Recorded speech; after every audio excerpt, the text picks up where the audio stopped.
Hey, what's up, guys? It's Ben 2000 Watch, your friendly neighborhood Yu-Gi-Oh! Superhero, and today, guys,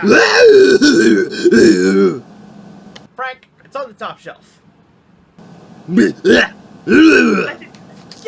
that's where it goes.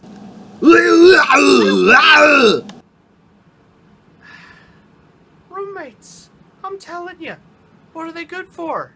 He's driving me freaking batty. This dude. Oh. Frank! That's it. Stop throwing stuff. It's not funny. It's not cute. You don't do that. That's it.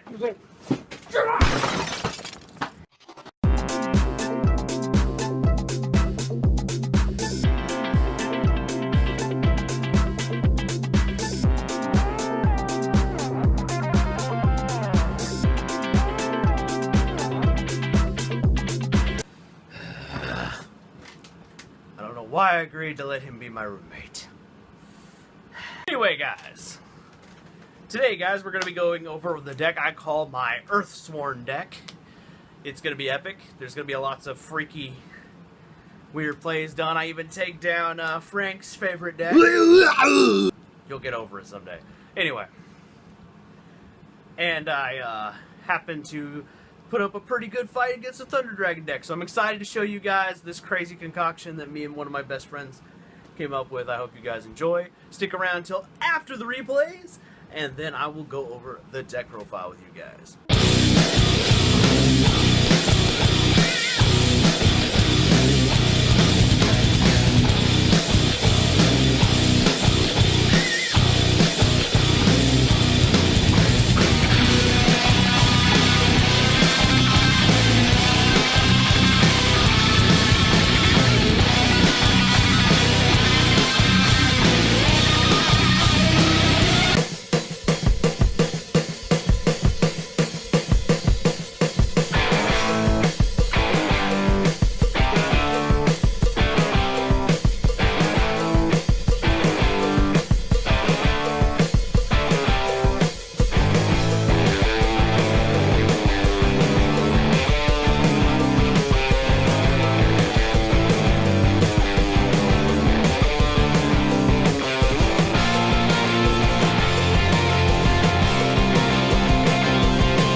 And boom goes the dynamite. Sorry.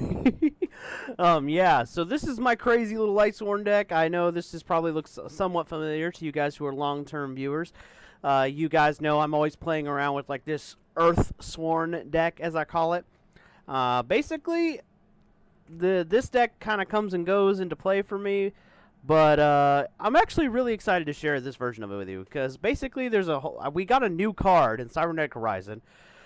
It's uber cheap. It is Reprodocus, I think is the English name for it. But this card basically facilitates everything that I am trying to do with my Lightsworn deck, especially this variant of it.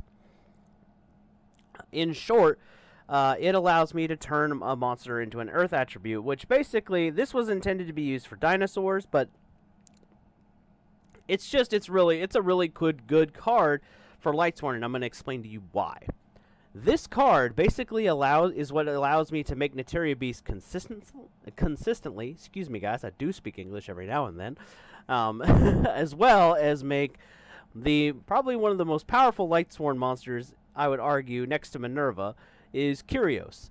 Because this thing can turn something into an Earth monster, and I'm playing Earth monsters, like Hat Tricker and Revival Golem and Glow Up Bulb. But this thing, legitimately allows me to turn something that is not an Earth monster, this thing turns something that is not an Earth monster into an Earth monster, and just allows me to consistently make Neteria Beast. I can almost make Neteria Beast every time. I would argue, out of 10 games, I've made Neteria Beast 7 times. I'm not going to lie, though.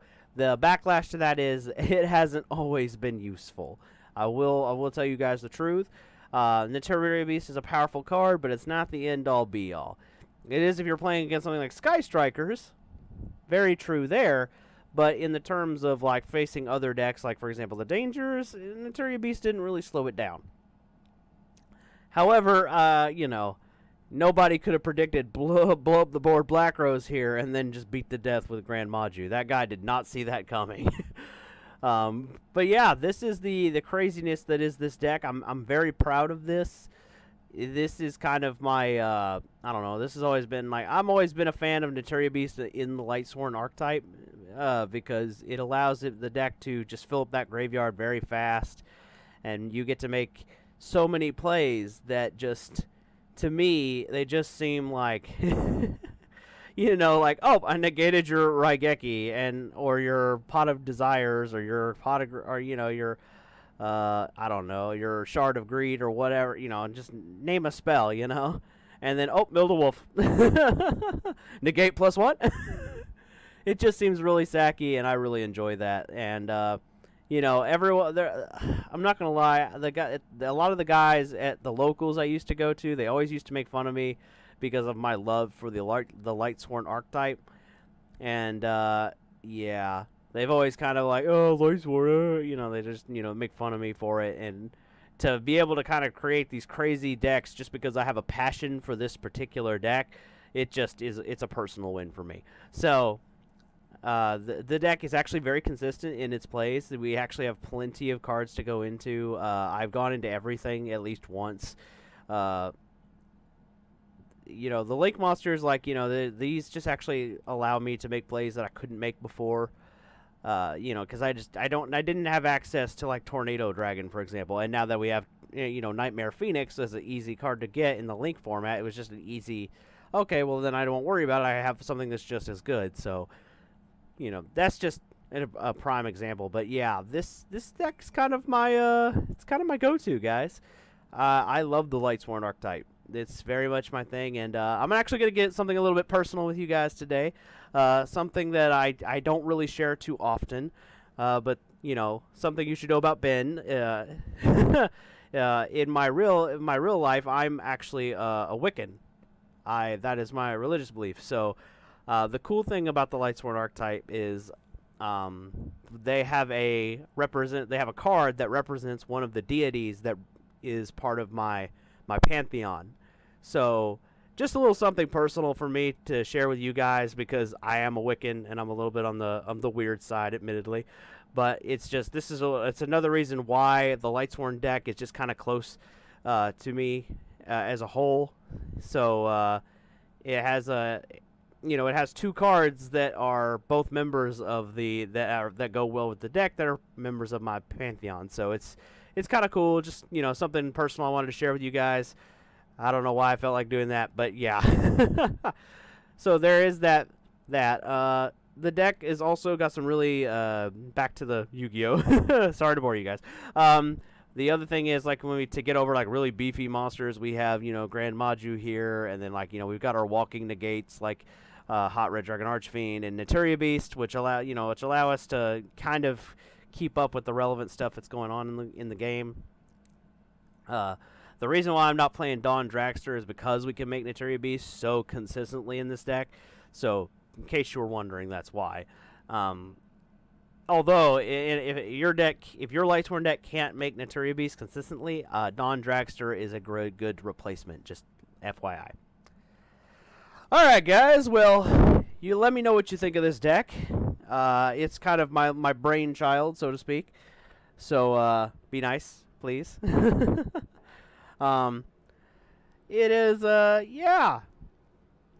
This is my favorite deck. So hey, do me a favor, guys. In the comments below, comment what your favorite deck is. I'm actually curious to know what my audience's favorite decks are. So please feel free to do that. If you like the content that I'm bringing on this channel, make sure you hit that thumbs up button.